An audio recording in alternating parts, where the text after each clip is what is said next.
కష్టపడతాడు, ఇంత కష్టపడ్డానమ్మా అని కూడా చెప్పడు. నాకు బాధగా ఉంటుంది వాడు చేస్తుంటే, అట్లా అంత కష్టపడుతున్నాడే బిడ్డ అని చెప్పేసి. చిన్నప్పటి నుంచి కూడా ఏం అడిగేవాడు కాదు అసలు. చిన్నప్పుడు అదొకలా కామ్గా ఉండేవాడు అంతే మనిషి. అన్నం భోజనానికి రమ్మంటే కూడా వచ్చేవాడు కాదు.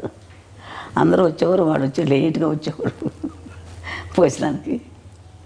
ఇది కావాలి అది కావాలని ఏం అడిగేవాడు కాదు అసలు. మీకు చేతి వంట ఏది ఇష్టం ఆయనకి? వాడికి పలావ్ ఇష్టం. పలావ్ ఇష్టం తింటాడు. ఏదైనా తింటాడు కానీ పలావ్ అంటే కొంచెం బాగా ఇష్టం. మీతో ఉన్నప్పుడు ఆయన ఎక్కువగా పలావ్ తీసుకుంటారు అంటే veg non veg? Non veg. Non veg అడగడు, ఇది కావాలి అది కావాలని అడగడు నన్ను. ఏది నాకు మనసు ఒప్పగా చేసి పెడతాను, పెట్టాలి కదా వాడికి పాపం ఏది అడగడని చెప్పేసి.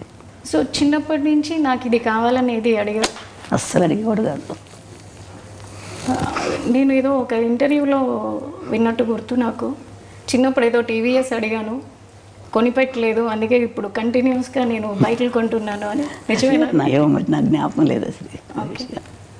ఈ మధ్యకాలంలో చూసుకుంటే ఎక్కువగా నరసింహస్వామి క్షేత్ర దర్శనలు, వారాహి దీక్షలు, అంటే అందరూ బాగుండాలని.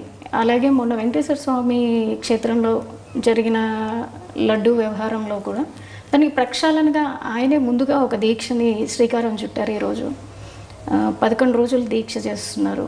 సో దీనిపై మీరు ఏమంటారు? సంతోషంగా చేయటం మంచిదే కదమ్మా. అంత అదృష్టం కదా ఆయన.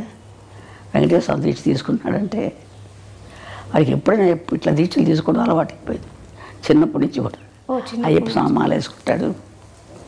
నాకు నేను వెళ్దామంటే ఒకసారి నేను వెళ్ళాలి నాన్న అని చెప్పంటే నా కోసం అయ్యప్ప స్వామి మాల వేసుకున్నాడు, దర్శనం చేసుకొని వచ్చాము.